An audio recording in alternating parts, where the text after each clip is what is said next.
Kathy, thank you very much for agreeing to do this discussion with me on NDC. Let's jump straight in. Welcome to the chat. Can you just do a quick introduction about yourself and what your role is at Sabre? So my role at Sabre, I am the vice president in product. I'm responsible for all of our air content sourcing. So obviously NDC sits within that realm.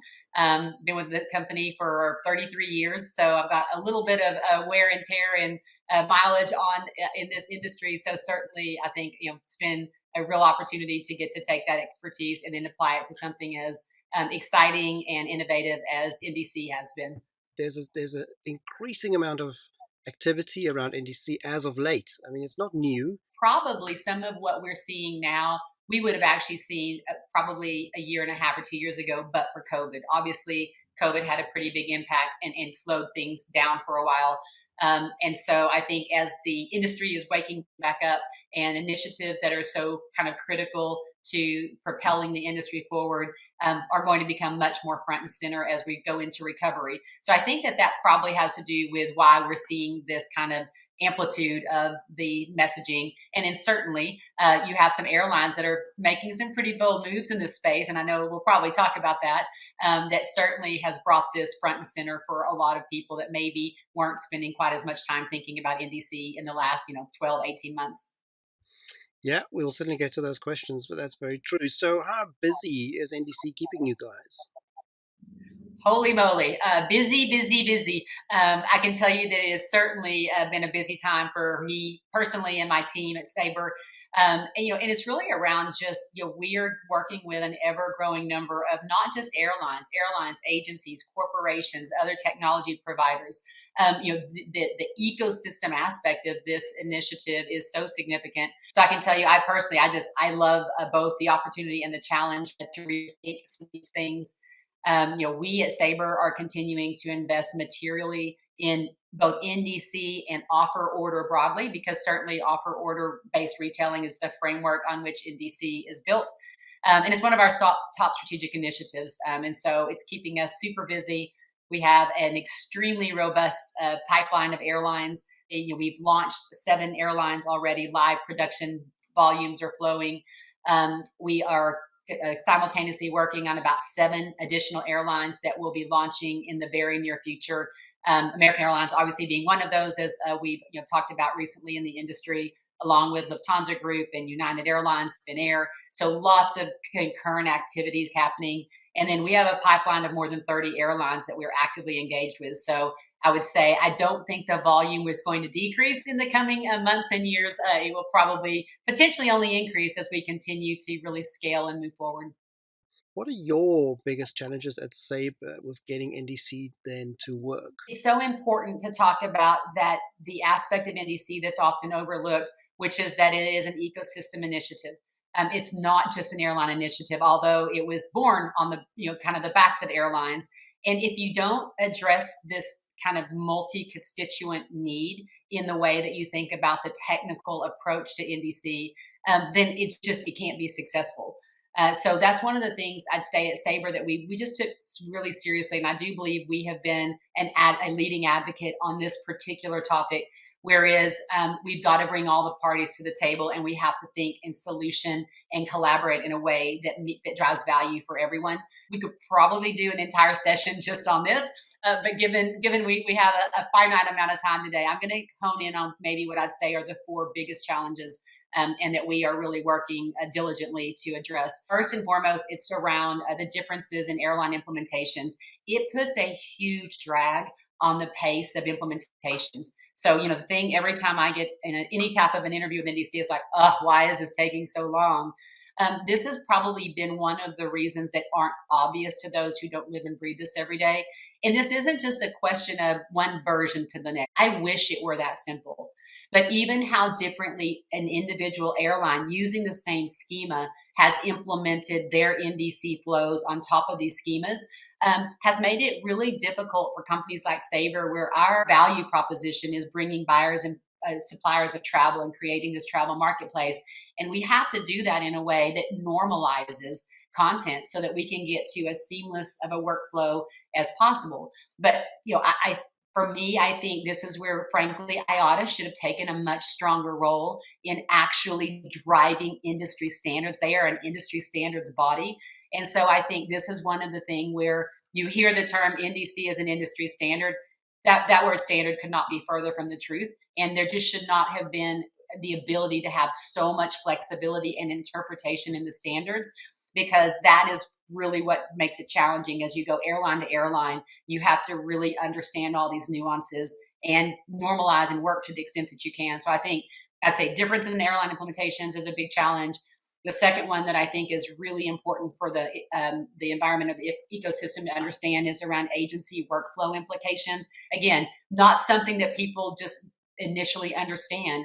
But even with everything that we're doing at Sabre to provide this normalized workflow for agencies across both, again, remember, this isn't just an NDC story. There's a whole lot of content out there that will continue to flow through traditional technology for years and years to come.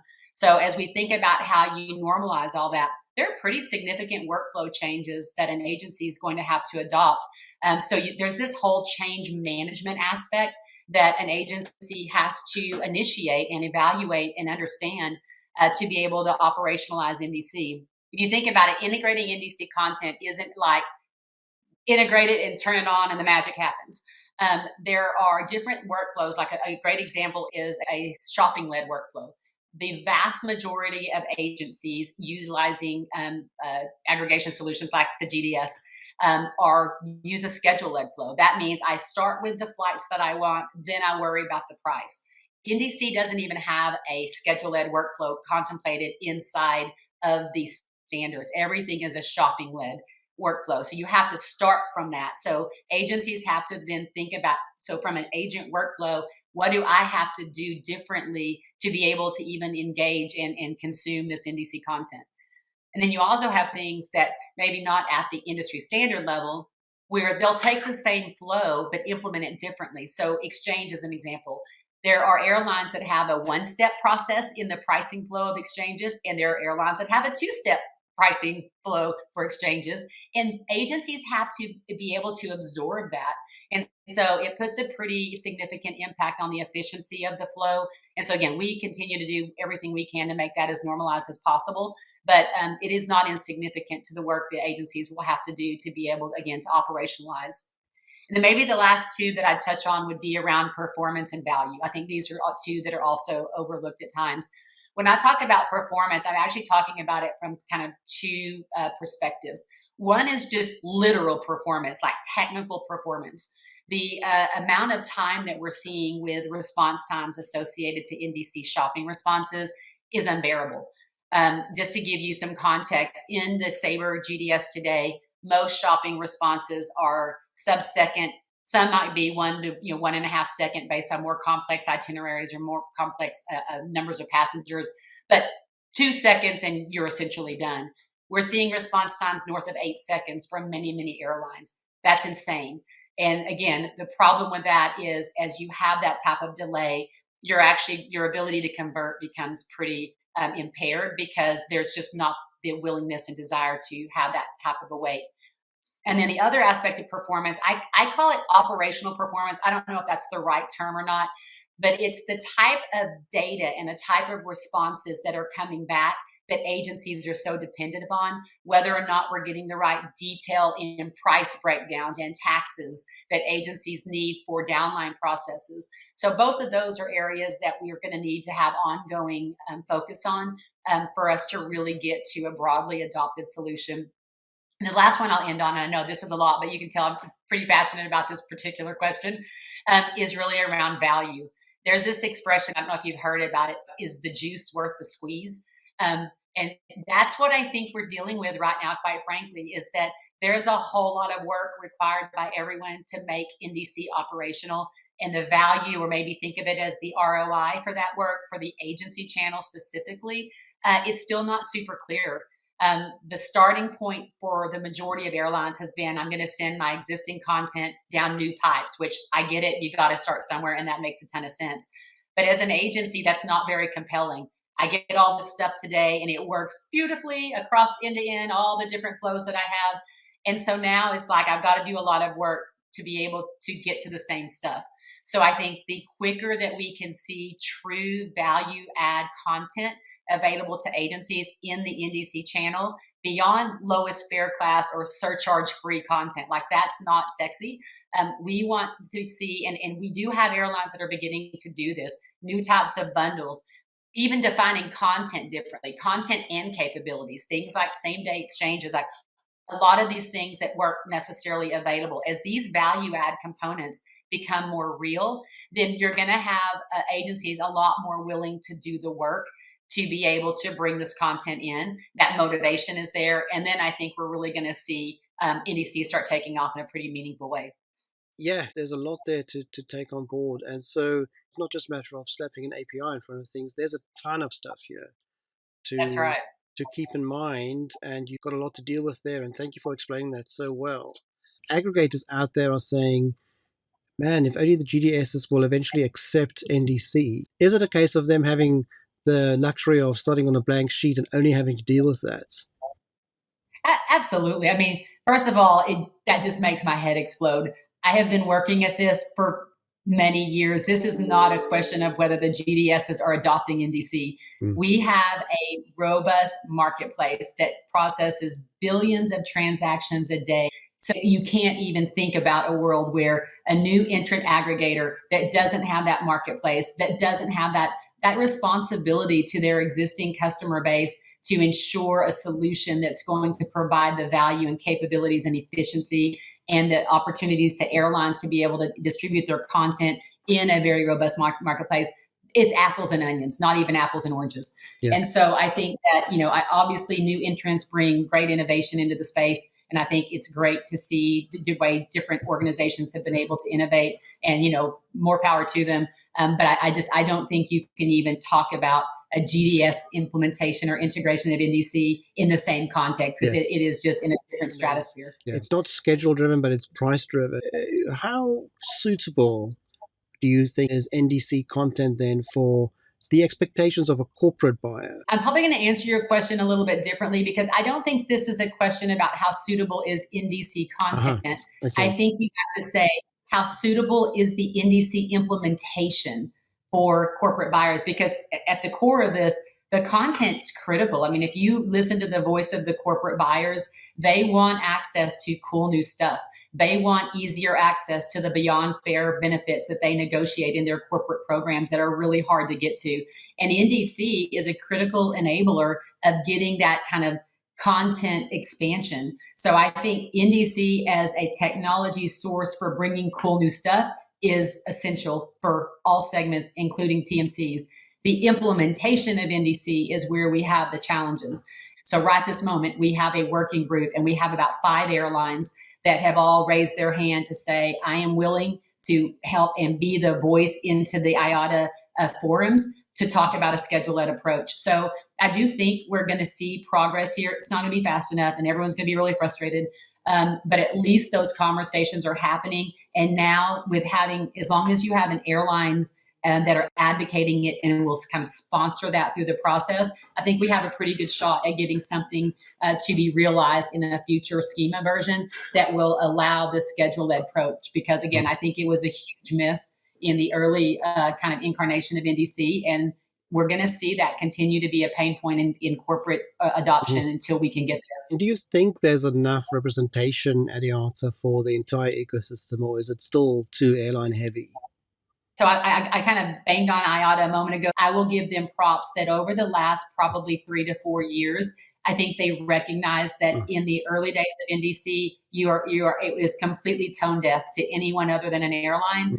Then IATA realized, again, this is an ecosystem, a highly interconnected ecosystem with lots of members of the value chain. And if we don't recognize those, this is not going to succeed. So they started putting programs in place, the Implementers Forum, the TMAG, the GTEC, to where they're bringing the voices of corporate buyers, TMCs. So I do think we're in a really good place now. I think we've got the right conversations happening now. We have the right forums. That's really now, I think, informing a lot of the work that we are all doing in this space.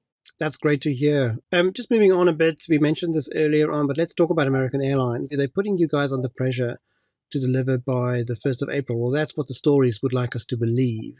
Again, I think the American Airlines announcement, we probably would have seen it sooner, but for COVID. They have been really focused on NDC for a really long time. They've made a ton of investments. They actually have some, interesting content that's uniquely available in their NDC APIs.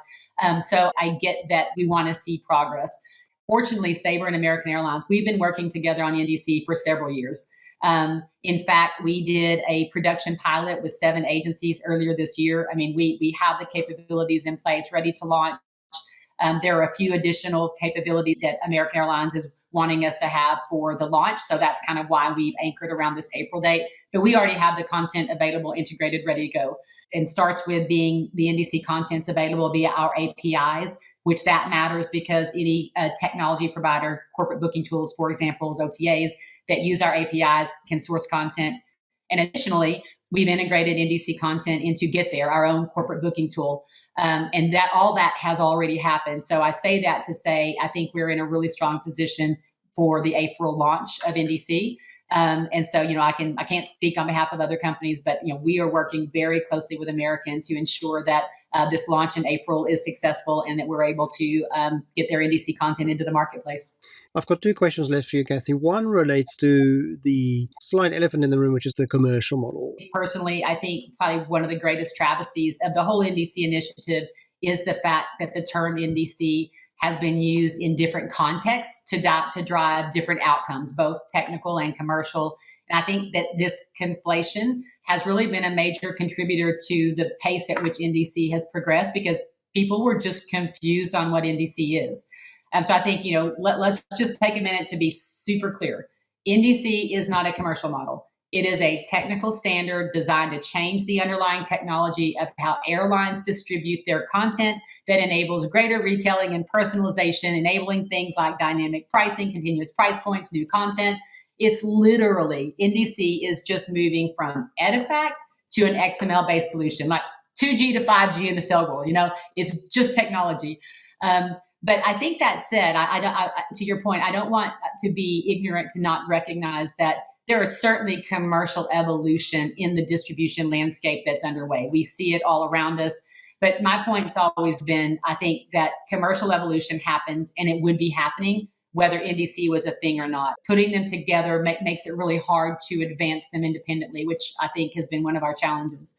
The other part of that is there is not a one-size-fits-all approach to this. There are lots of permutations of different models by different airlines in different regions. But I will tell you that what the focus has to be moving forward, Riaan, is around value creation and value contribution. If you'll pivot that conversation to value creation and value contribution across the value chain, commercials will work themselves out. Like, let's get that value component really clear and recognize the value that different players play along the life cycle and journey of travel. And then let's all kind of work together to figure out, so what does that mean in the context of commercial evolution? I really like that you're separating the commercial from the technology, and it should be a separate thing. Absolutely. We started this conversation by saying, it's not new, NDC, it's been 10 years. Why are we, and I assume you guys are, but why are we all still excited about NDC? Absolutely. I think we should still be excited because at the end of the day, if you zoom out, let's just get past the noise of kind of everything that we're going through at this point in time. The 2 things at their most simplest level is around flexibility and content symmetry. For airlines to be able to sell their products across channels, being able to get the same types of products available in any channel that they want to make them available, agencies and travelers, most importantly, being able to have access to the content that they value in the channel that they value, that is like critical. And we have seen ongoing content fragmentation, the things that you could do in an airline direct channel that you couldn't do in the indirect channel. So I think that those 2 things are so important. And if you think about it, as a traveler, when we get to that state where we need to be, NDC is about supporting access to more relevant travel choices. I hate to use, it's a very overused analogy, but if you think about your buying experience in Amazon, the way they know who you are, they recognize your previous purchase behaviors, they can make recommendations that you value. Having a retailing framework to enable that type of merchandising is so powerful for a traveler to be able to get to the value of product that they want to be able to obtain. If you think about travel sellers, it's all about content. You will hear, if you ever sit down and talk to any agency of any sort, content is king. And so that is the lifeblood of the travel industry. And so knowing that we are establishing a technology regime that enables a broader access to new types of content and doing it faster, I think that is so powerful if you think about the way that the world of air content is going to continue to evolve. And then for airlines, I mean, again, flexibility, the flexibility to be able to do new and different cool new things in much faster ways, seamlessly across channels. I think there's a ton of us for all of us to be really excited about. We just have to make sure that in all of our excitement, don't forget the brass tacks. Don't forget, we've got to establish this foundation right. We have to make sure, as Sabre is doing, continue to focus on core capabilities that powers the agencies and corporations in ways that they find valuable, that enables airlines to distribute content in ways they find valuable. But I think there's a ton to be excited about. Brilliant. Well, thank you very much for your time. Have a great day.